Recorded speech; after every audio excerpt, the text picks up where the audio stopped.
Welcome to Hollywood Action YouTube channel. Please subscribe my channel. Emergency services treat the injured after a car rammed demonstrators in Charlottesville. An anti-racism campaigner spent the year infiltrating the fringes of the white nationalist alt-right, and saw the real-world effects of extremist online ideology in Charlottesville.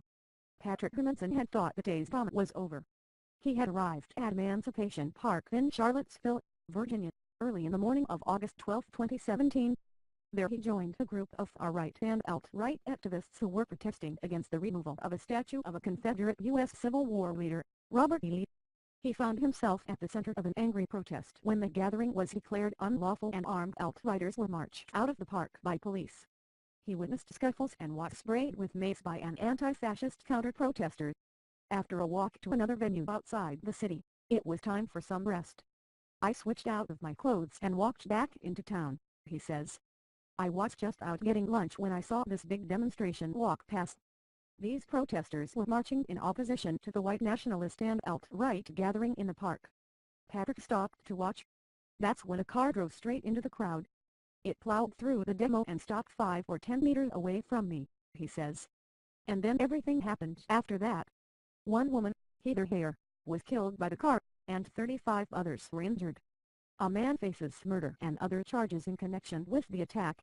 The violence in Charlottesville that day drew new attention to the rising subculture of the alt-right, an amorphous collection of nationalists, traditionalists, race obsessives, hardcore Rum supporters and others who found each other online. They are a subgroup of the wider far-right and often claim to be a new political vanguard, although critics say they are nothing but fascists who have learned how to use social media.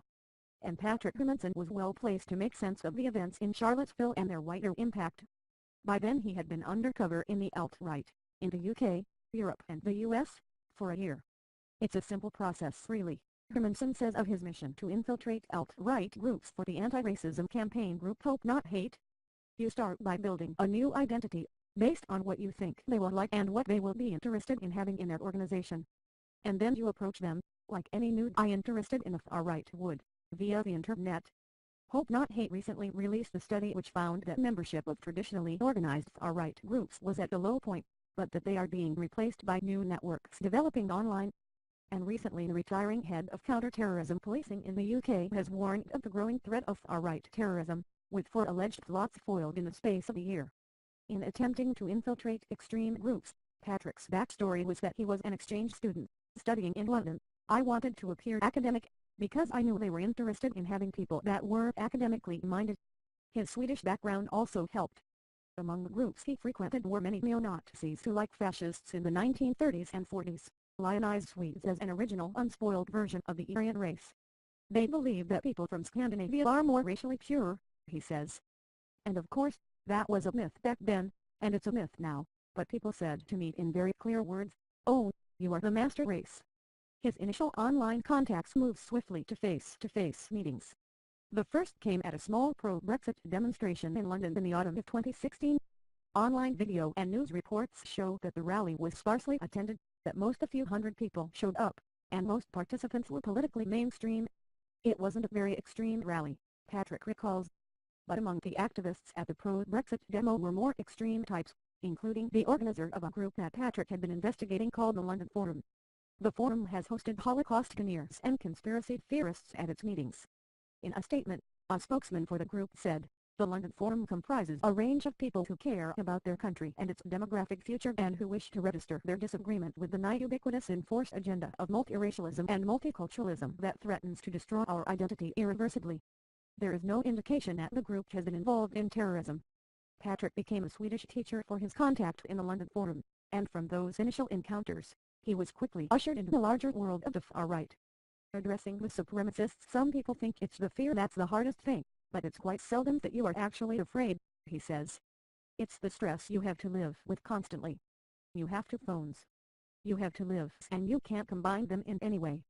The people in the far-right groups he interacted with ranged in their theories, from those who openly talked about rivers of blood, genocide and glorifying Hitler, to what he called lighter versions, those people that see violence as necessary but not something that they necessarily think is good.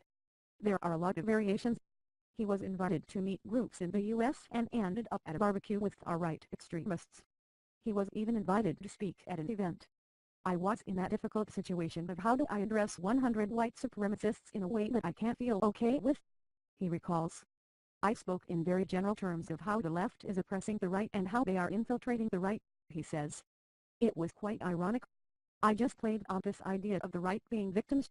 In a recent report, the Extremism Monitoring Group, the Southern Poverty Law Center attributed more than 40 killings and more than 100 injuries to people involved in the alt-right, with most of the violence occurring in 2017. Patrick ended his time in the alt-right a little over a month after the violence in Charlottesville. An account of what he had witnessed while undercover was published by the New York Times.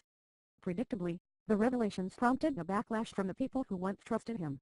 Since I had been to so many different groups and I had been referred to by lots of different people, people start suspecting each other, rightfully, he says. They started writing apology letters and blog posts and saying that I wasn't really very deep and all these defense mechanisms that anybody would apply in a similar situation. To me, they sent personal threats. Because they knew I had been deep inside. I spoke at their forums and I vetted their new members. Patrick still works as a researcher for Hope Not Hate and says it's comforting to look from a distance at the people he once studied up close and undercover. I learned a lot, he says. I'm more motivated and my time undercover was useful in what I do now. Patrick Hermanson was speaking to Mike Wendling and Will Yates. Thanks for watching and subscribe my Hollywood Action channel.